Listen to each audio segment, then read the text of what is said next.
João 14, verso de número 6. Eu quero fazer uma reflexão com vocês. Só vou usar a primeira parte. Disse-lhe Jesus: eu sou o caminho. Repita comigo: eu sou o caminho. Isso. Vamos lá. E disse-lhe Jesus. Repita: disse-lhe Jesus. Eu. Isso aí, vamos lá. Fala tudo. Disse Jesus: eu sou o caminho. Feche os seus olhos. Senhor nosso Deus e Pai, muito obrigado por Tua palavra, fala conosco. Usa-me como um canal de bênção nesta hora, pelo poder do nome de Jesus.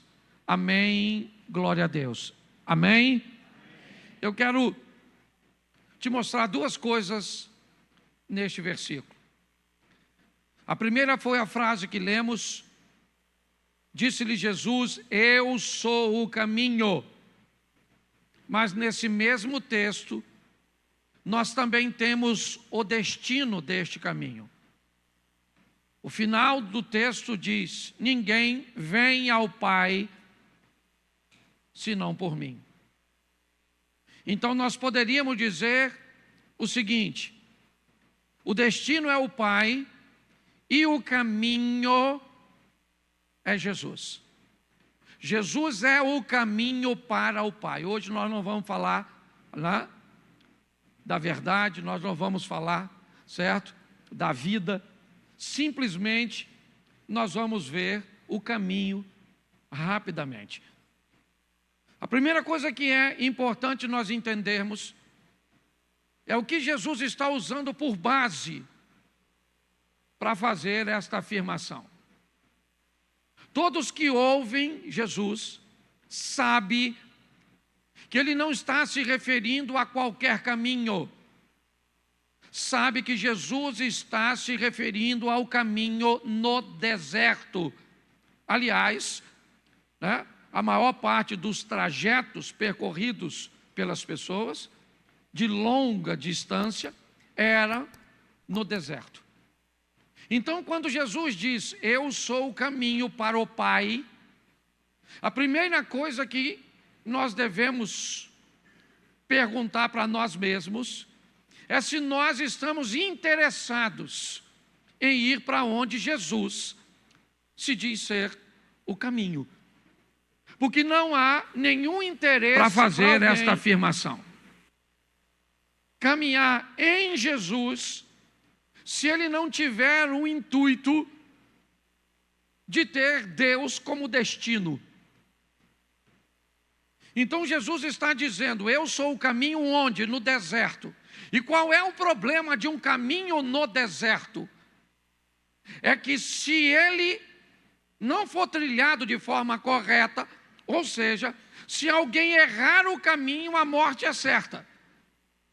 O povo, quando sai do Egito, sai para ir para a terra da vida, a terra que mana leite e mel. E eles erram o caminho. Eles vão peregrinar durante 40 anos no deserto. E eles só não morrem por causa da provisão divina da água e do alimento. Ou seja, errar o caminho, a morte é certa. Quando Jesus disse: eu sou o caminho para Deus, usando a figura do caminho no deserto, não se pode errar. E a segunda coisa que nós podemos ver nessa expressão caminho é: não existe caminho.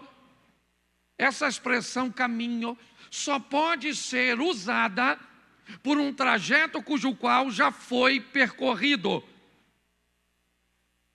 Tá certo? Se o trajeto não foi percorrido, ele não pode ser chamado de caminho. Para que a palavra caminho seja empregada, alguém tem que ter trilhado. Por exemplo, Moisés traz consigo a tipificação do Cristo no Velho Testamento. Ele é um libertador que entra na opressão egípcia para tirar o povo para a libertação. Mas você observa na história dele, que quando ele mata o egípcio, o que ele vai fazer é percorrer o caminho do deserto até Midian. Moisés é alguém que vai trilhar aquele trajeto para fazer um reconhecimento do caminho, então ele volta, tira o povo, mas quando ele sai com o povo, ele já tem noção do que percorrer, porque ele conhece o caminho. Então Jesus está dizendo, olha, eu sou o caminho, tá certo? Para onde? Para o Pai. Ninguém vem ao Pai, senão por mim. Tá certo. Por que é importante essa visão? Porque se errar o caminho é morte. Não tem uma outra possibilidade.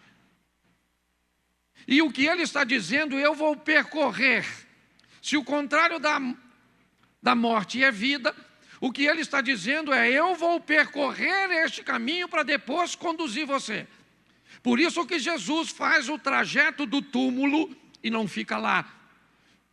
Por isso que ele faz o trajeto da morte, mas a morte não o vence. Na verdade, ele está descrevendo, eu tenho autoridade para me tornar o caminho. Eu sou capaz de guiar vocês em segurança. Mas aí vamos a uma outra pergunta. Tem algum outro caminho? Porque se tem duas pessoas que fazem a mesma coisa, se tem duas pessoas que vendem o mesmo produto, se tem duas empresas que fazem a mesma coisa, eu posso fazer uma boa pergunta. Por que comprar com você? Por que você? Então Jesus disse, eu sou o caminho. O caminho para onde? Para o Pai. Errar o caminho é morrer. E eu tenho autoridade para dar vida, porque percorri o caminho da morte e a venci. Mas agora vamos a uma frase normalmente dita de forma popular, todos os caminhos levam a Deus. Então será que existe algum outro caminho que nos leve a Deus? Porque se houver, por que eu vou com Jesus? Por que não a Maria? Por que não, né, o islamismo? Por que não? Se tem outro caminho, alguém tem que me explicar. Por que é que eu vou percorrer esse? Então Jesus disse de uma forma muito categórica, não há outro caminho além dele. Em nenhum outro nome há, né, salvação. Ele é único e suficiente para nos salvar. Então por que ele? Porque não há outra forma. Ninguém além dele venceu a morte. Ninguém além dele pagou o preço. Então, quando ele diz, eu sou o caminho, eu sou o único, não tem outra forma de se chegar ao Pai. Você pode ir para qualquer outro lugar usando outro caminho, mas o único caminho que leva ao Pai, certo? João 14, é Jesus. Eu sou o caminho e ninguém vem ao Pai senão por mim. Em nenhum outro há salvação.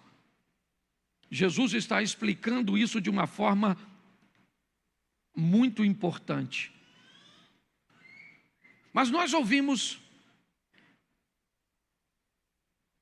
também algo interessante. Como é que eu vou nesse caminho? Então tá bom, Jesus é o caminho, eu já entendi isso, ele me leva para o Pai, é para onde eu estou a fim de ir. Tá certo? Não, eu estou a fim de ir para o meu próprio prazer. Eu, na minha visão, morreu, acabou. Então você não precisa de Jesus. Ok? Eu quero ir para o inferno. Eu vim agora mesmo de São Paulo, né? Vim com Mary, e você passa em Itatiaia, está lá na beira da Dutra, o templo, que cada dia se torna maior, a Satanás. Tá certo? Está lá na beira da rua, com todas as imagens, os animais que vão ser oferecidos e todos os ritos. Tá certo. Se você perguntar a uma pessoa daquela lá, se eles querem ir para o céu, qual é a resposta? Não. Eles querem encontrar com Deus? Não. Eles têm o direito de fazer isso? Sim. Então parece uma coisa boba perguntar, mas todas as vezes que você lida com alguém que diz que quer estar em Cristo para encontrar com Deus, mas não consegue entender o restante dessa história, essa pessoa, ela acaba se atrapalhando. Mateus capítulo 7, lá pelo verso 13, a Bíblia diz: estreita é a porta, apertado é o caminho que conduz à vida.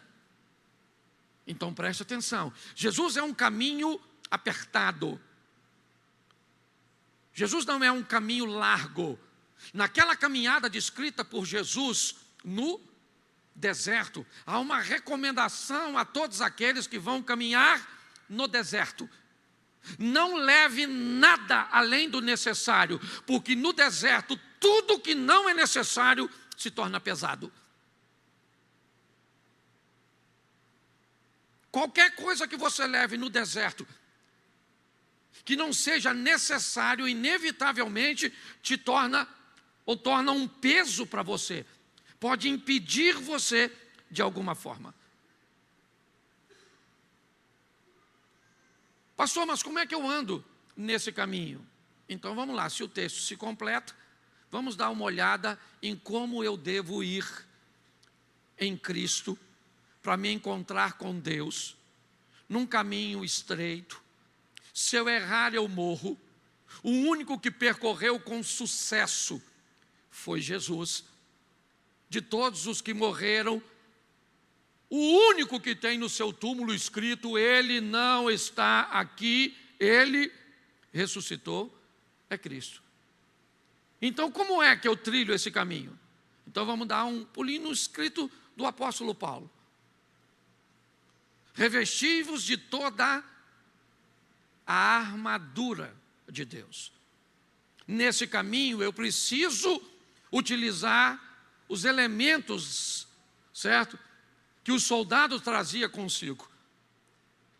A preparação nos pés para trilhar caminhos desafiadores do deserto, não como o deserto de Saara, com aquela areia, mas as pedras, os espinhos. É basicamente impossível caminhar com sucesso por um longo trecho sem ter os pés protegidos. Toda a estrutura, o capacete, a couraça, o escudo, tudo, a espada. Então, para que eu possa trilhar este caminho de vida em Cristo, eu não posso simplesmente entrar nele de qualquer forma. Eu tenho que tomar posse de elementos que serão fundamentais no trajeto que eu vou percorrer entre Cristo e Deus, entre essa vida e a próxima. Jesus está explicando isso de uma forma muito importante. Mas me permita usar um texto do Velho Testamento. E ele diz assim: quando estiveres trilhando, ouvirá uma voz por trás de ti, dizendo: este é o caminho, andai nele, não se desviai nem para a direita, preste atenção, nem para a direita e nem para a esquerda. Essa é uma expressão bem interessante. Por quê? Porque o desvio para a direita ou para a esquerda de uma linha reta é normalmente a quebra de um esquadro. Você já viu uma casa onde no cômodo, num canto, tem uma cerâmica inteira. E quando você vai percorrendo, a cerâmica vai diminuindo. Você já notou isso? Às vezes, é um troço absurdo, mas acontece. Você sabia que dependendo da distância, o começo do desvio foi 1 centímetro? 1 centímetro que não parece nada aqui, nada. O que é 1 centímetro aqui? Nada. Coloque fora do esquadro 1 centímetro aqui, daqui no final daquela parede. Eu vou te dizer, se você tiver uma linha reta aqui, ó, retinha, e desviar 1 centímetro aqui, provavelmente nessa distância até ali, vai dar quase 50 centímetros. Quando a Bíblia diz, não se desviai nem para a direita nem para a esquerda, mantenha-se perto ou no alinhamento, o que ela está nos alertando é o seguinte: se você se desviar um pouquinho, eu vou dizer o que vai acontecer com você. Você não vai notar. O desvio é tão pouco, é tão pequenininho o que você tolerou, o que você aceitou, o que você, certo? Não fez questão. Mas como a caminhada de fé não é uma prova de velocidade, ela é de resistência, porque ela é longa. No final dessa caminhada, talvez você procure a linha de referência e não veja mais. Ela ficou distante demais. Um desvio pequenininho, por isso, a Bíblia diz, você vai ouvir por detrás de você uma voz que vai lhe dizer, este é o caminho, é este aqui. Não se desvie dele nem um pouquinho, nem para a direita e nem para a esquerda. O caminho da salvação descrito por Jesus dá a ele a autoridade de que em nenhum outro além dele sejamos salvos. Ele nos faz entender que é um caminho que não é largo, ele é apertado, ele é estreito. Num ambiente estreito nós vamos ter duas coisas importantíssimas. Primeiro, nós vamos ter poucas pessoas caminhando conosco. Segundo, caminhar num ambiente estreito não é agradável, é apertado, é desafiador. Dependendo do local que você entra, se ele for apertado demais, te dá até vontade de desistir. Eu vou voltar, eu não quero estar aqui. Jesus nos fez esse alerta e ele é importantíssimo. Ficar atento em que não sei o que as pessoas vão te dizer, mas a única coisa que eu posso concordar com todos os caminhos levam a Deus é muito simples. Todos os caminhos levam a Deus, sim ou não? Sim, porque com a morte todo olho verá, toda a língua confessará, ou seja, todos os caminhos levam a Deus. Por quê? Porque independente do caminho que você tome, ele leva à morte, e a morte inevitavelmente nos leva a Deus. Agora, de volta para Deus, uma coisa é te levar para Deus, outra coisa é te levar de volta para Deus. O único capaz de nos levar de volta para Deus é Jesus. Porque ele conseguiu isso com autoridade. Então ele disse, de uma forma, muito incisiva, eu sou o caminho. Eu sou. Ele não disse eu tenho o caminho, eu mostro o caminho. Ele diz eu sou. Eu sou porque me tornei. Eu sou porque percorri. Eu sou porque se você quer encontrar com o Pai, que é para onde eu vou, e aí eu estou usando uma figura mais, né? Saindo aqui da Trindade, ele diz: pegue a sua cruz e venha atrás de mim. A cada dia que passa, nós vemos mais dúvidas em torno disso, mais questionamento em torno dessas situações. Então Jesus diz: eu sou o caminho, se errar é morte. Eu sou o caminho, percorri o caminho para me torná-lo. O caminho que leva o homem de volta a Deus é apertado, é estreito. Não leve nada que não seja necessário, porque só vai te dar problema na caminhada. Entenda que poucas pessoas vão caminhar com você, e se prepare para enfrentar a oposição. No caminho, com a armadura, o texto basicamente termina dizendo: porque com essa estrutura você poderá apagar ou sufocar ou suprimir, certo? Todas as astutas ciladas do diabo. Então, se Jesus é o caminho, Satanás é a perdição. Se Jesus é a luz, ele é as trevas. Se Jesus é a vitória, ele é a derrota. Se Jesus é a vida, ele é a morte. Nós temos inevitavelmente, goste você ou não, um adversário.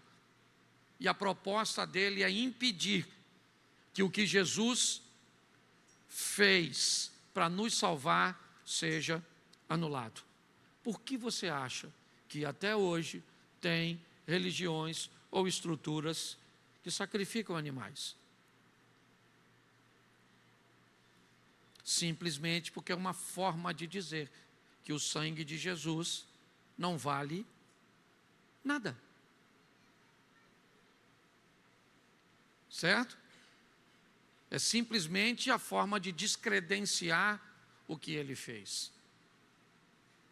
Agora, se nós queremos encontrar com o Pai, e eu acredito que todos nós desejamos, todos nós queremos, a regra é simples. Ele é único e suficiente. Evite levar qualquer coisa que se torne um peso para você.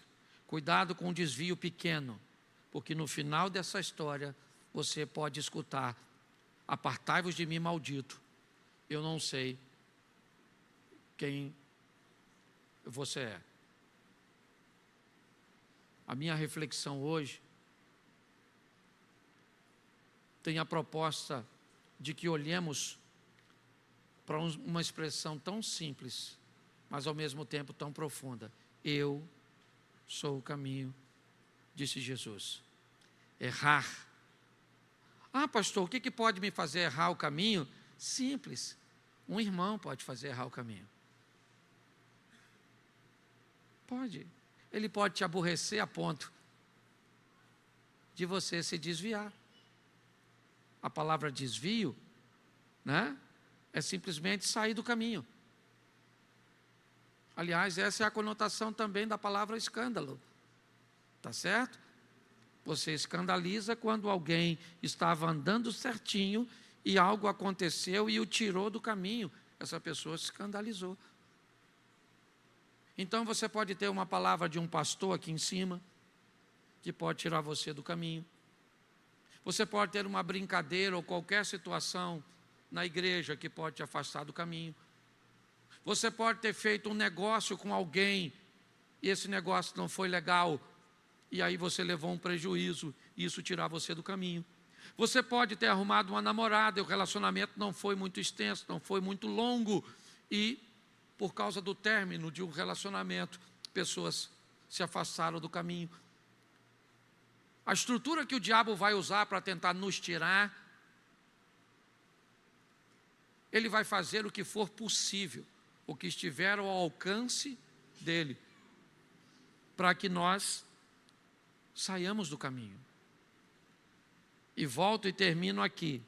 Não precisa sair muito, não.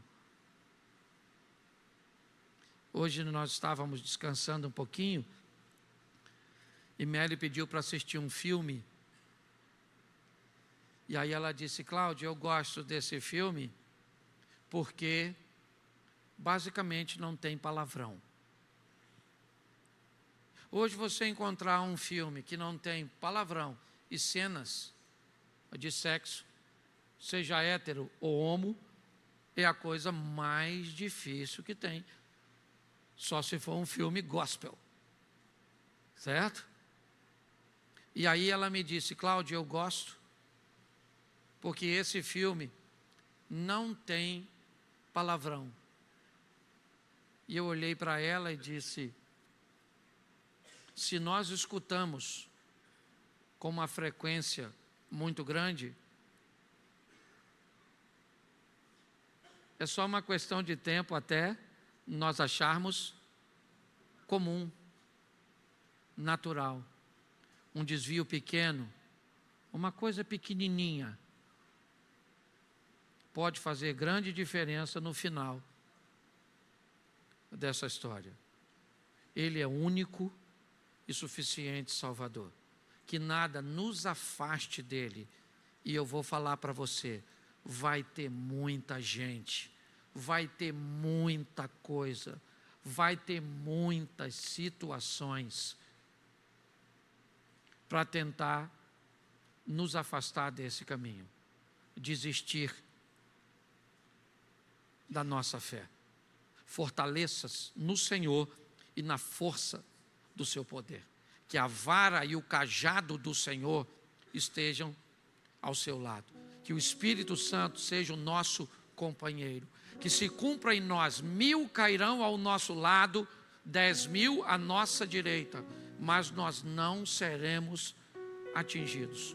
Porque o Senhor dará ordem aos seus anjos a nosso respeito. A Bíblia diz: aquele que perseverar até o fim receberá a coroa da vida. Todas as propostas do Apocalipse são apenas para um grupo de pessoas: os vencedores. Ao que vencer será vestido de vestes brancas, ao que vencer receberá uma pedra, ao que vencer será feito coluna, ao que vencer comerá da árvore da vida. É o que vencer, o que vencer, o que vencer e o que vencer, e nós venceremos pela misericórdia, pela graça de Deus e pela proximidade com o Senhor. Você pode ficar de pés neste momento. Que nada nos separe do amor de Cristo. Quando o apóstolo Paulo escreve isso, ele sabia o que estava dizendo, certo? Nada, nem a altura, nem a profundidade, nada vai nos separar do amor de Cristo. Feche os seus olhos.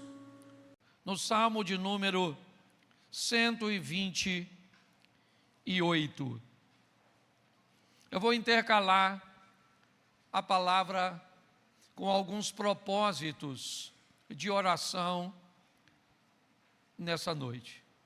Se desejamos vencer as batalhas contra as hostes da maldade, o mundo espiritual, precisamos estar de posse das armas para executar essa tarefa. E dentre elas, a palavra, o louvor e a oração. Então nós temos no Salmo 128 muitas temáticas que envolvem áreas e coisas importantíssimas da nossa vida, da igreja cuja qual nós fazemos parte, da nossa casa, da nossa família. São apenas 6 versículos, mas eu vou precisar do ministério de louvor de novo aqui, tá certo? Então pega a turma toda, traz para cá. Aí eu sei que alguém pode ter saído para tomar uma água, mas já eu vou precisar, se posicione. Mas o verso Eu vou ler todo e depois nós vamos acompanhar aqui. Salmo 128. Vou ficar com a minha tradução. Bem-aventurado aquele que teme ao Senhor e anda nos seus caminhos, pois comerás do trabalho das tuas mãos, feliz serás e te irá bem. A tua mulher será como uma videira frutífera aos lados da tua mesa, e os teus filhos como plantas de oliveira, tua mulher será como uma videira frutífera ao lado da sua casa, e os teus filhos como plantas de oliveira à roda da tua mesa. Eis que assim será abençoado o homem que teme ao Senhor. O Senhor te abençoará desde Sião, e tu verás o bem de Jerusalém todos os dias da tua vida, e verás os filhos de teus filhos e a paz sobre Israel. Feche os seus olhos. Senhor nosso Deus e Pai, em nome de Jesus, continua falando conosco. Usa-me como um canal de bênção nesta hora. Que cada um de nós sejamos abençoados por tua palavra, pelo poder do nome de Jesus. Remova toda a distração, é o que nós te pedimos. Você pode dizer amém? Isso. Eu quero começar pela exposição do salmista falando do êxito, do sucesso, da bem-aventurança. O texto começa dizendo que será bem-sucedido, terá êxito todo aquele que fizer duas coisas. A primeira delas é temer ao Senhor. A Bíblia diz que o temor do Senhor é o princípio da sabedoria. E quando nós olhamos a importância de termos no nosso coração o desejo de não perdermos a intimidade com o nosso Deus, em valorizarmos a presença de Deus em nós, no ambiente cujo qual nós frequentamos, nos negócios cujos quais nós fazemos, e que venhamos entender que todas as vezes que tememos a Deus, a nossa preocupação sempre está em saber que Ele está conosco em qualquer situação. Temer é diferente de ter medo. Apesar de serem duas coisas bem parecidas, o temor do Senhor é aquilo que todo aquele que sabe quem é Deus jamais quer perder: sua presença. Saber que Deus vai estar com você, seja um dia bom, um dia ruim, se você estiver ganhando, se você estiver perdendo, as coisas estão bem ou maus na sua casa, vivendo períodos agradáveis ou desagradáveis. O salmista está dizendo que temer a Deus é imprescindível para aquele que deseja ser alguém de sucesso. Quando nós descobrimos de uma forma prática que alguém teme a Deus, quando a vida dessa pessoa é levada num nível de seriedade, de uma tal forma que ela não brinca com aquilo que ela sabe que desagrada ao Senhor. Hoje nós conseguimos ver pessoas, e até temos por hábito de dizer, parece que as pessoas perderam o temor a Deus. Elas são capazes de cometerem pecados, de assumirem comportamentos, de tomarem decisões absurdas. E mesmo depois de tendo feito isso, às vezes vem participar de um culto, vem para um ambiente de adoração, às vezes vai pregar, o camarada, às vezes ele está em adultério, ele está num pecado, mas ele sobe no altar e desempenha a função como se aquilo não representasse nada. Nós precisamos de uma igreja que tema ao Senhor. Nós precisamos de uma igreja que entenda que não é fácil, que é desafiador sim, lutar contra o pecado. Mas reunimos todas as nossas forças, todos os dias, para vivermos uma vida de santidade na presença do eterno Deus. E isso serve para todos nós, não apenas para aquele que toca, para aquele que prega, para aquele que serve. O salmista está dizendo: aquele que teme ao Senhor, ele será bem sucedido. Ele sabe que jamais a presença de Deus pode ir embora. Eu me lembro quando Sansão, de uma forma bem paulatina, bem tranquila, vai perdendo o temor ao Senhor em cada uma de suas decisões. Ele começa de uma forma tão simples, certo? Aliás, o primeiro incidente envolvendo a perda do temor de Sansão é algo aparentemente tão simples. Em legítima defesa, ele mata um leão. Ele é um nazireu. Segundo a lei cuja qual ele está inserido, ele não pode se aproximar de um cadáver.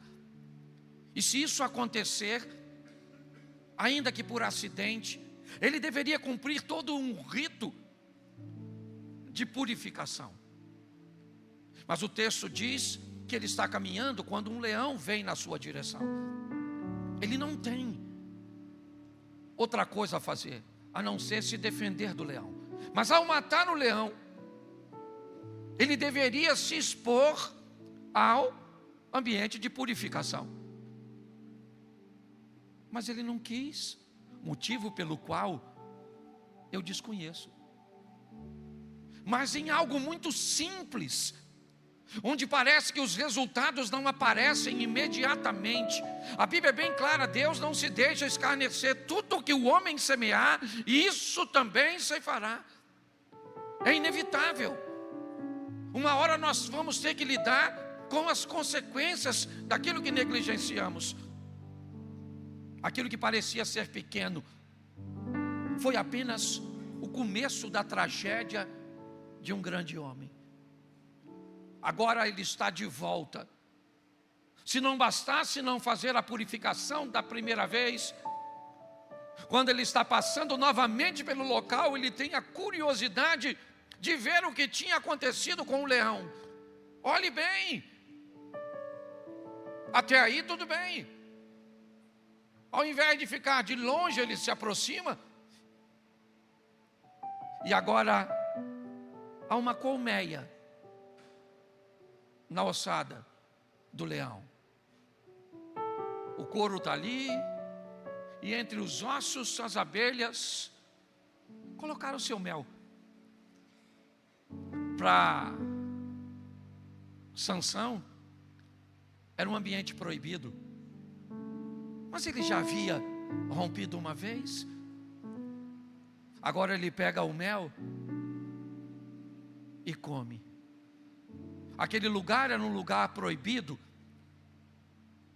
mas havia algo doce em lugares proibidos. O diabo é bom nisso, em colocar coisas agradáveis, vantajosas, lisonjeiras, em ambientes cujos quais nós não devemos frequentar. Mas ele está rompendo, quebrando e perdendo o temor. Pessoas perdem o temor quando se envolvem com um pecado e não sentem mais nada, uma mente cauterizada. O fracasso é só uma questão de tempo, a vergonha e a humilhação é só uma questão de tempo. É assim que funciona. O diabo manda fazer, mas não guarda segredo. Guarde isso muito bem. É só uma questão de tempo até ele envergonhar você, envergonhar seu casamento, envergonhar seus negócios, envergonhar sua família. Não brinque com o pecado. O temor do Senhor deve estar todos os dias ao nosso lado, porque Ele nos traz bem-estar, satisfação. Então não interessa o que as pessoas façam. Eu fui criado com minha tia e ela tinha por hábito me dizer algo muito sério. Quando eu dizia que os outros meninos estavam fazendo algo, ela falava: você não é qualquer um. E que vontade eu tinha de ser. Porque eles podiam fazer, mas eu não podia. O salmista continua dizendo: tema ao Senhor e ande nos seus caminhos. Os caminhos do Senhor é muito desafiador para nós. Primeiro, andar com Deus já é um grande desafio, porque você escolhe relacionamentos por afinidade. Você escolhe relacionamento, certo?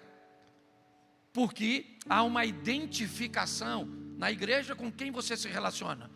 Com todo mundo? Não. Na igreja você se relaciona com quem você se identifica. Quanto maior for a sua identificação, a este grupo você pertence. Então é muito comum nós termos dentro de uma igreja diversas tribos, grupos de pessoas que se relacionam de forma sadia. Por quê? Porque gostam muitas vezes da mesma coisa, porque se identificaram com um comportamento, com um temperamento. Mas quando nós vamos lidar com Deus, a Bíblia diz: os teus caminhos não são os meus caminhos, os teus pensamentos não são os meus pensamentos. Eu não vejo como você vê. Como é que nós vamos andar com alguém que pensa, que anda, que vê, cujo qual os valores são diferentes do nosso? O salmista diz: se eu quero ser bem sucedido, eu temo a Deus, eu não tenho medo dele. Não, eu não tenho medo porque Ele é bom. Eu não tenho medo porque Ele é misericordioso. Mas eu temo e não quero ver Deus longe de mim.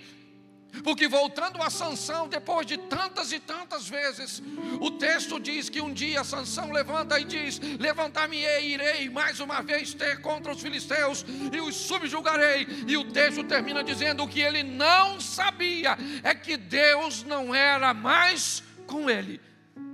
Não deixe Deus ir embora. Não deixe Deus sair da sua vida. Ou melhor, não coloque Deus para fora da sua vida. Tema que o temor do Senhor esteja dentro de cada um de nós. Quando lidarmos com os caminhos cujos quais são desafiadores de cumprirmos, nós vamos olhar e vamos dizer: Senhor, me fortaleça para que eu seja obediente, me fortaleça para que eu me mantenha, me fortaleça para que eu diga não. Eu não posso estar nesse tipo de negócio, eu não posso estar nesse tipo de conversa, eu não posso estar nesse tipo de relacionamento, eu não posso, Senhor, eu até quero, mas eu não posso, porque eu sou teu, eu sou separado, eu sou um cidadão eleito.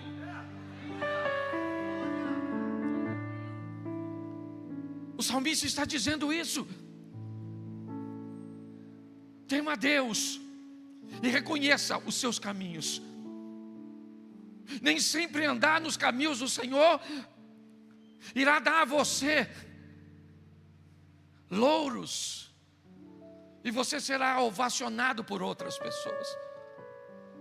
Eu gosto quando o texto diz que Ezequias fez o que era reto aos olhos do Senhor. É aos olhos do Senhor. Pô, mas por que o fulano fez isso com você e você agiu dessa forma? Pois é, cara, pode te falar a verdade, não era a forma que eu gostaria de ouvir. Você é frouxo, cara. Para te falar a verdade, para fazer e me comportar do jeito que eu me comportei, eu tive que ser muito valente, porque a minha vontade era quebrar a cara dessa pessoa, é de mandar ir para o inferno. é de entrar na igreja e nunca mais. Mas essa não é mais a minha vida, não mais vivo eu, Cristo vive em mim. Você consegue entender? O caminho é dele, é dele, é dele. Agora, certo? É ele que dita as regras, certo? Aquilo que outrora parecia você correto, hoje para você é absurdo. Aquilo que hoje você jamais se viu fazendo anteriormente, se tornou uma prática sua e melhor, com satisfação, porque você sabe que Deus está olhando e está aprovando a vida que Ele te ofereceu. Andar nesses caminhos não é fácil, mas é possível. E a Bíblia diz: 1000 cairão ao nosso lado, 10.000, mas nós não seremos atingidos. E o salmista começa dizendo: tema a Deus e ande nos seus caminhos, e você será abençoado. Mas agora ele vai um pouco mais além. Aliás, me permita fazer uma oração antes de prosseguir. Precisamos de uma igreja temente. Precisamos de gente que saiba o que é subir no altar. E também não vem querer só botar pressão no altar não, tá bom? Porque hoje qualquer coisa é no altar, é no altar. Deixa eu falar uma coisa para você: passou daquela porta para dentro, meu irmão, a responsabilidade é nossa. Todo mundo tem que viver uma vida de santidade. Pare de colocar a coisa em cima só de pregador, em cima só, certo, de ministro de louvor. Não é assim que funciona não, meu irmão. Entendeu? É para todos nós. O bicho pega, somos um corpo. É assim que funciona, certo? Quando Israel enfrenta o grande desafio, certo, para vencer aquela minúscula cidade de Ai, quem era Acã? Acã era quem? Ele era alguém que pertencia à comunidade. E quando ele fez o que não devia, o que aconteceu? O comportamento dele, sabe o que fez? Causou problema para a comunidade inteira. Então é responsabilidade nossa, sua, lutar contra o pecado, dizer não à pornografia, dizer não aos absurdos, dizer não, não, não, não e não. Não é porque eu não quero. Eu conto uma história antiga minha, quando eu estava com problema de estômago, que eu fui no lugar e o cara perguntou: o senhor quer Coca-Cola, pastor? Eu falei: quero. Ele falou: vou colocar. Eu falei: não. Ele falou: o senhor quer ou não quer? Eu falei: quero. Ele falou: vou pegar. Eu falei: não vai. Ele falou: o senhor decide se o senhor quer ou se o senhor não quer. Eu falei: eu já falei que eu quero. Ele falou: então eu pego. Eu falei: não. E eu disse: querer eu, mas eu não posso. Eu não posso. Não me pertence mais isso. Eu descobri que Ele morreu na cruz do Calvário para me dar a vida eterna. Eu descobri que hoje eu carrego sobre mim o nome dEle. Então eu não negocio desse jeito, eu não me comporto desse jeito, eu não me visto desse jeito, eu não falo desse jeito, eu não falo, não adianta, não adianta. Então nós precisamos de uma igreja, e precisamos mesmo, porque o negócio está bagunçado. Tem gente que vem para a igreja com determinadas roupas. Esse dia veio uma irmã na igreja. Você olhar para a vestimenta dessa, você falou: Senhor, isso não é roupa. E vem, e pior, tem marido, certo? E aí a gente fica numa situação difícil, que a vontade é falar: não pode, não é assim,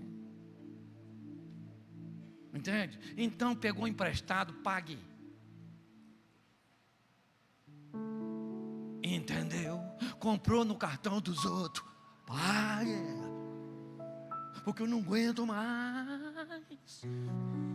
Bota tudo na conta da gente, certo? Pô, já viu lá na igreja do pastor Cláudio, ainda diz que a igreja é minha. E a igreja só é minha quando o comportamento é ruim.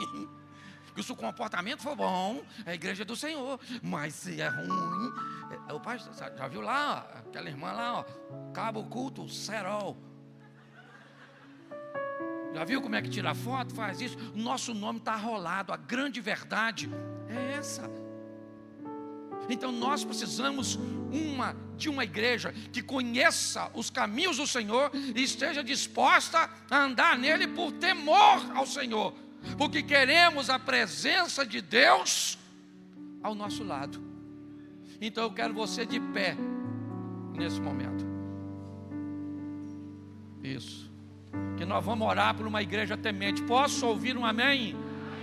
Nós vamos orar por uma igreja que luta para viver na presença de Deus. Para os crentes que estejam habilitados a olhar para si mesmo com clareza. É assim que funciona. Abner, vem para cá. Nós vamos orar ao Senhor neste momento. E você vai dizer para Deus: Senhor, me ajuda a permanecer firme, temendo e desejando por Tua presença. Pai querido, o Senhor nos conhece por fora, mas o Senhor nos conhece por dentro. O Senhor sabe aquilo que nós fazemos, que muitas vezes a sociedade também sabe. Mas o Senhor sabe aquilo que a gente processa dentro de nós, antes de realizarmos, de fazermos, de falarmos, de nos comportarmos como não Te agrada. E Pai, somos sensíveis a isso. Temos consciência de que muitas vezes nós erramos, não porque nós não sabemos o que é certo. Muitas vezes erramos, Pai, porque não conseguimos fazer aquilo que sabemos que é certo. Muitas vezes erramos porque não temos forças para reconhecer que precisamos do Senhor para superar muitas, mas muitas situações que achamos que conseguimos resolver por nós mesmos. Achamos que temos condições, que nós conseguimos, que nós temos força, que nós somos capazes. Mas infelizmente, Pai, caímos porque confiamos mais em nós do que no Senhor. A Tua palavra diz: maldito aquele que confia em si mesmo, no seu braço forte. Que nós possamos a cada dia, Pai, reconhecermos que temos limitações. Não somos super-homens nem super-mulheres. Somos pessoas suscetíveis a falhas, suscetíveis a cair. É verdade, o Senhor nos levanta todas as vezes que nós caímos, mas que nós possamos ter a consciência de que não há prazer em cair, não há prazer em errar, não pode haver prazer em andar longe ou fora dos Teus caminhos. Por isso dê a nós, Pai, essa sensibilidade no temor do Senhor, para que andemos a cada dia mais, buscando secar aquilo que o inimigo quer jorrar sobre nós, buscando, Pai, apagar aquilo que o inimigo tem colocado na nossa frente, buscando nos blindar daquilo que o inimigo tem tentado colocar diante de nós como algo interessante, como algo prazeroso, como algo que não tem nada a ver. Que possamos estar a cada dia mais sensíveis à Tua voz, sensíveis ao Teu Espírito, nos deixando levar pelo Teu Santo Espírito que habita em nós, para que possamos recusar, rejeitar a cada dia as ciladas que o inimigo tem tentado colocar diante de nós. Que possamos ter a força que vem do altar, mas também a força que vem do céu. A força que vem de nós mesmos, ela às vezes não é resistente, às vezes nos engana, porque a Tua palavra diz que enganoso é o coração do homem. Por isso que possamos a cada dia mais nos levantar na força do Teu poder e no Espírito que habita em nós, para rejeitarmos, para decidirmos com consciência e com convicção, na fé que temos no Senhor, tudo aquilo que o mundo tenta colocar diante de nós como algo agradável, Pai. Sabemos que o pecado é bom, mas temos que ter consciência de que o preço a ser pago quando a gente peca é muito maior do que aquele que estaríamos dispostos a pagar. Que o pecado vai nos levar para muito mais longe do que gostaríamos de ir da Tua presença. Por isso, Pai, faz com que a cada dia mais demos essa sensibilidade aguçada para ouvir sempre a Tua voz, para sermos sensíveis ao Teu Espírito e recusarmos e rejeitarmos em toda e qualquer situação aquilo que o inimigo tem tentado colocar à nossa disposição. E eu peço isso, Pai, porque eu creio que o poder que vem do alto é muito maior do que o poder que vem das trevas. Por isso, dê a nós forças e condições para andarmos na Tua presença, porque eu tenho certeza, Pai, que assim alcançaremos lugares distantes, lugares longes, lugares altos. Nós seremos exaltados no meio dessa sociedade má. Mesmo andando no meio de uma sociedade pervertida, conseguiremos chamar a atenção do Senhor, para que o Senhor olhe para nós e diga: esse é meu filho amado, em quem me comprazo. Eu oro a Ti, Pai, no nome santo e poderoso do Teu Filho amado Jesus. Amém e amém, Senhor. Você pode aplaudir o Senhor, sente-se, sente-se. O verso 2 diz o seguinte: do trabalho de tuas mãos comerás. O salmista agora vai falar de uma das áreas importantíssimas também da nossa vida, a área econômica. A situação econômica daquele que teme ao Senhor e anda nos seus caminhos, seus negócios, seus recursos, seu trabalho. Tendo o Senhor à frente, o Senhor nos faz prosperar em ambientes onde outros iriam à falência. O Senhor nos faz progredir em ambiente onde outros não conseguiriam se manter. Quando nós colocamos a nossa vida econômica, financeira, com trabalho, com boa administração, com generosidade, certo? Com fidelidade ao Senhor, nós vamos ver a oportunidade que temos de comermos o melhor desta terra. Isaac vai para um deserto, um ambiente inóspito, inadequado, certo? Um solo que seria improdutivo para muitas pessoas, mas não para ele. Nós precisamos entender que se o Senhor estiver conosco, nós podemos prosperar em qualquer ambiente. O dinheiro e as adversidades, econômicas, ele tem atraído muita atenção. Hoje muitas pessoas atravessam dificuldades econômicas. Eu quero orar por esta área neste momento, porque o salmista diz que aquele que teme ao Senhor e anda nos seus caminhos, do trabalho de tuas mãos comerás, feliz serás e tudo te irá bem. Olha o que o salmista está dizendo aqui: se eu temer a Deus e se eu andar em seus caminhos, eu terei recursos, eu terei suprimentos. Deus entrará com providência a meu respeito, e não apenas economicamente, mas Ele faz questão de dizer sobre felicidade. Ser feliz, aquilo que todo ser humano emocionalmente saudável busca: felicidade. Onde a felicidade vai estar? Dependendo de onde você acredita que ela esteja, é para lá que você vai. Tem gente que acredita que se ganhar dinheiro vai ser feliz, então ela vai atrás das riquezas. Tem gente que acredita que se casar vai ser feliz, então busca o casamento. Tem pessoas que acreditam que se tiver filhos encontrarão a felicidade, então para lá elas vão.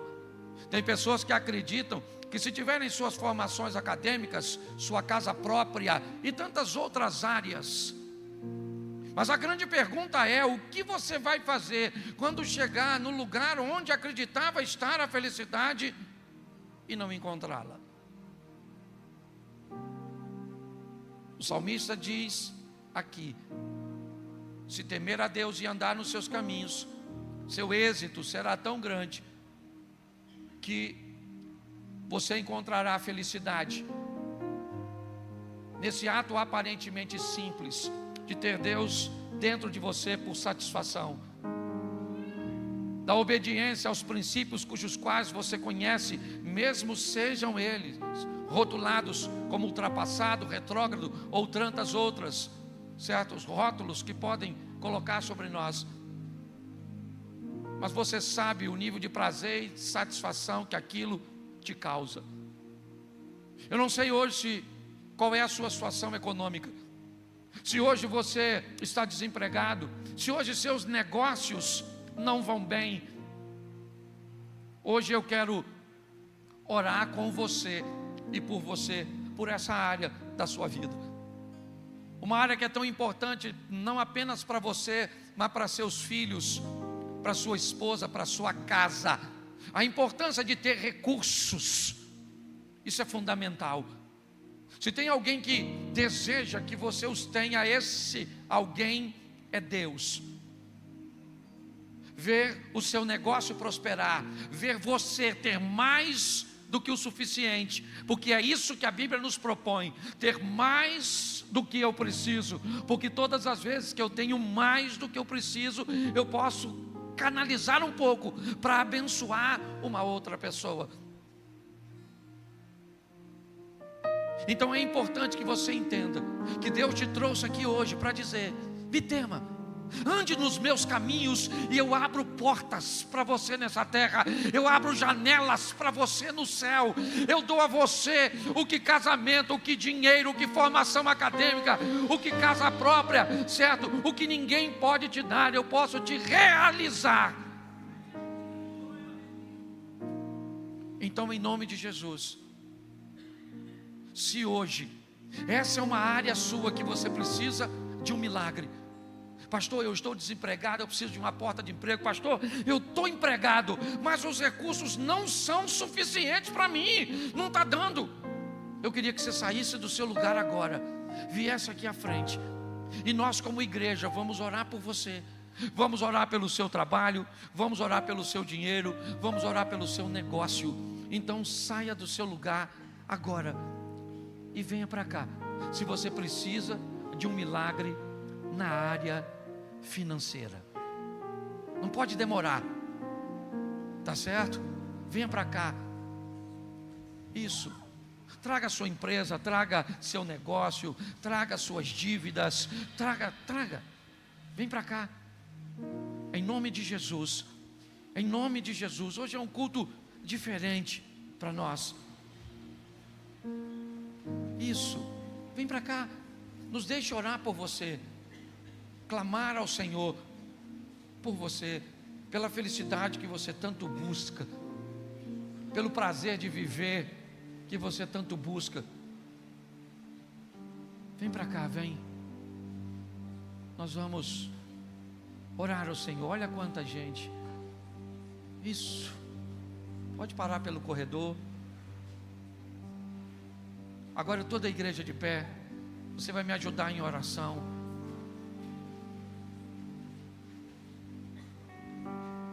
Você que ficou aí no banco, nesse motivo, estenda as mãos em direção àquelas pessoas que estão de pé agora. Me ajude a orar por elas. Nós somos uma família, um corpo, um organismo vivo. Senhor nosso Deus e Pai soberano, a Tua palavra nos ensina, ó Deus, que aquele que te teme e anda nos teus caminhos, veria, ó Deus, a tua mão poderosa agindo em favor. Por isso, ó Pai, eu quero entregar agora a cada um dos meus irmãos, das minhas irmãs, em tuas mãos. Algumas pessoas precisam de uma porta de emprego aberta. Elas já enviaram currículos, elas já buscaram relacionamentos, conexões, ó Pai, se inserirem novamente no mercado de trabalho, mas não obtiveram sucesso. Pelo poder do nome de Jesus, ó Deus, nós clamamos agora em favor delas como igreja, ó Deus. São nossos irmãos e nós pedimos que eles sejam abençoados pelos céus, em nome de Jesus. Abre uma porta de emprego, ó Deus. Traga uma promoção para aqueles cujos quais precisam de mais recursos. Coloca no coração deles, ó Deus, se aperfeiçoarem, investirem em conhecimento e em preparação, ó Deus, em nome de Jesus. Desperta os teus filhos e as tuas filhas, para que possam se posicionar, ó Deus, de uma forma cuja qual o milagre possa acontecer. Em nome de Jesus, entra com providência, ó Pai. Abre os céus para o teu povo. Pai, em nome de Jesus, eu quero entregar a cada empresa, a cada empresário. Abençoa os teus filhos, ó Deus. Entra com providência. Que a empresa seja uma empresa saudável.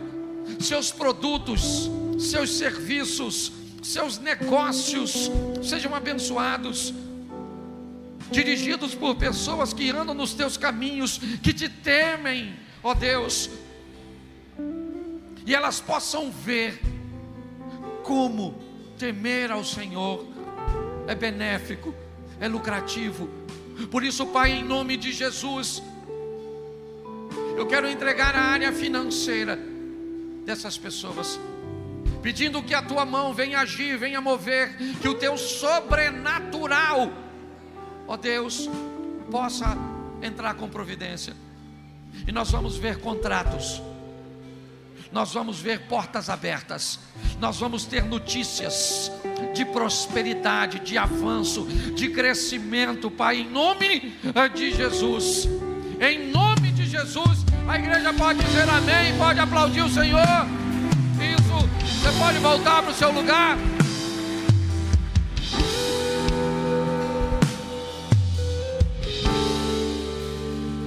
Enquanto você volta, o verso 3 vai falar de casamento. Tua esposa, no interior da tua casa. Quem aqui é casado, diga amém. Amém. Glória a Deus. Uma das coisas mais abençoadas que você pode viver na sua vida é ter o privilégio de alguém ter escolhido você para viver com você até o último dia dela, ou o último dia seu. Uma das coisas mais preciosas está na pessoa do nosso cônjuge. Eu não sei se você é capaz de valorizar isso, mas alguém que disse sim à pergunta para viver com você até o último dia da sua vida. Nosso casamento, ele é tão precioso que a estratégia de Satanás de acabar com ele nos mostra o quão importante ele é para Deus. E é extremamente desafiador porque depende de mais de uma pessoa. Nem sempre estamos alinhados do jeito que gostaríamos. Normalmente, quando um quer perdoar, o outro não quer mudar. Quando o outro quer mudar, o outro não quer perdoar. Às vezes, um não quer mudar e o outro não quer perdoar. Nesses três ambientes, o fracasso é basicamente certo. O único relacionamento que vai dar certo de verdade, independente da crise que ele enfrenta, é quando aquele que quer perdoar encontra-se com aquele que quer mudar. Mudança e perdão juntos, no mesmo ambiente, faz com que a restauração se estabeleça. Às vezes nós brincamos, falando das adversidades dos casamentos, do convívio desafiador com uma mulher, do convívio desafiador com um homem. Mas fora essas brincadeiras, o divórcio e pior, a insatisfação nos casamentos. tem sido algo que tem desanimado essa nova geração. Eu sempre brinquei bastante com essas questões de casamento, mas já estou revendo meus valores, porque me parece que às vezes a nossa brincadeira acaba criando um desânimo, certo? Naqueles que estão propensos a se casar. Seu casamento é uma bênção. Seu marido é um homem de Deus. Sua mulher é uma mulher abençoada. Você é casado para sempre, em nome de Jesus. O diabo não vai dissolver o seu casamento. Você está entendendo? Ah, pastor, um dia eu divorciei. Eu não posso mudar o passado de ninguém, mas eu posso influenciar o futuro. Então você é casado para sempre. Amém? Essa mulher sua é uma mulher abençoada. É a mãe dos seus filhos. Esse homem é o pai dos seus filhos. Você está entendendo? Então nós vamos parar de dar sentença ruim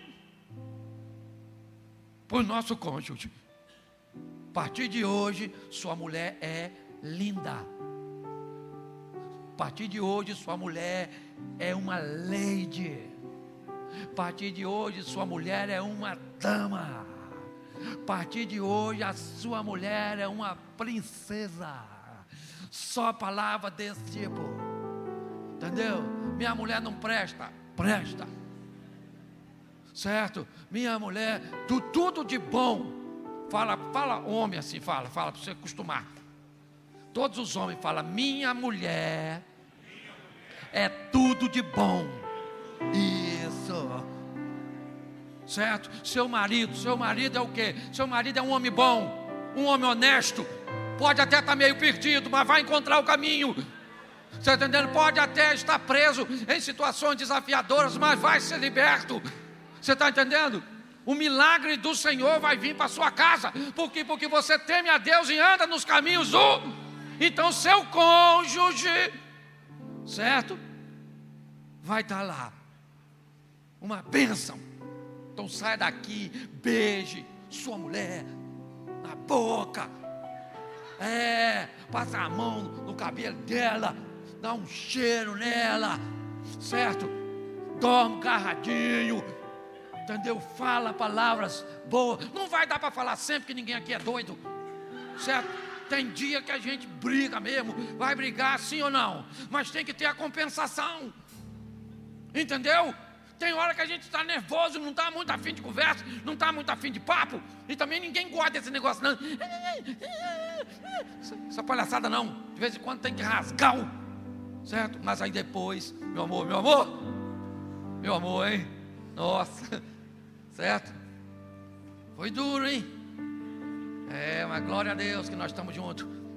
Você é magnífica, uma mulher sensacional, certo? Isso, até porque a melhor coisa que você pode fazer para o seu filho é amar e respeitar a mãe dele, certo?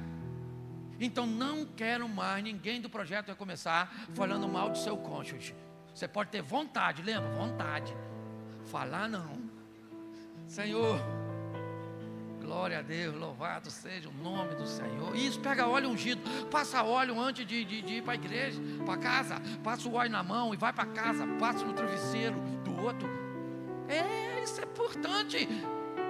Pega às vezes um olhinho assim, eu vou providenciar uns óleos que vão virar uma igreja dessa pentecostal xiita, você levar para sua casa, chega lá, passa no smartphone do seu filho. Nós vamos orar para o filho, porque nós não criamos filho para ir para o inferno. Nossos filhos são do Senhor. Você está entendendo? É isso aí, entende? Então, mas vamos deter no casamento. Então, o que é casamento de quem é casado no projeto Recomeçar? Sexo 2 vezes na semana. Agora eu vou fazer assim. Pronto, vou dar a regra. Eu não faço, mas quero ver os outros fazendo. Não, na verdade. É isso aí. Vambora. Você está entendendo? Vambora. Amizade, intimidade, carinho, respeito, proteção. Amém? Um casal amigo, certo? Que pegar para um, pega por 2. Perdeu o sono de um, os 2 não dormem. Nós precisamos resgatar isso. Que essas falinhas entendeu? E a senhora também, para com essas frescuras. Tudo se aborrece, tudo se aborrece, tudo se aborrece, tudo se aborrece. Fica de mal, casal que fica de mal, não conversa. Que de mal, de mal. Entendeu? Aborreceu. Meu amor, ó, o pastor falou. É isso aí. É nós. Eu não estou com raiva, eu também estou. Está achando que é só você que está com raiva? Mas eu te amo. Pensa uma coisa dessa. Pensa. Ele escutando a senhora falar assim: eu te amo. Certo? Pensa. Me perdoa. Pensa em umas frases ruins, não é?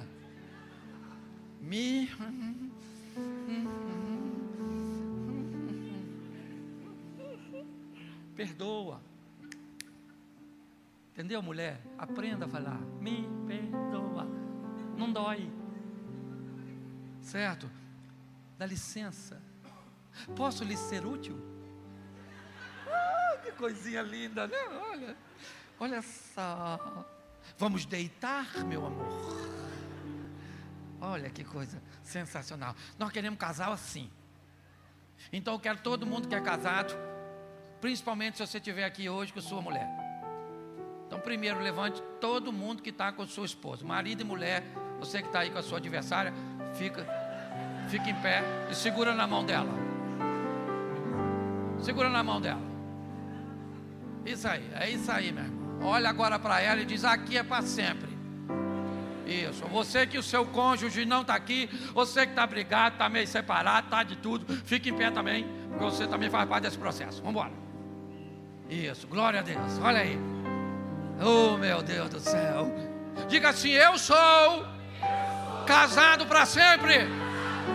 Diga: o meu casamento é uma bênção do Senhor. Isso aí.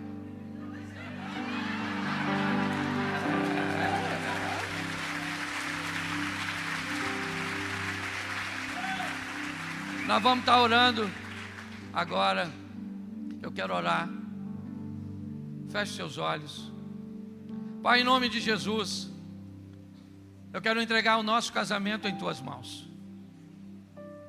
Toma cada um de nós em Tuas mãos. Cada marido, a cada esposa. Aqueles que estão bem, que estão vivendo momentos extraordinários hoje.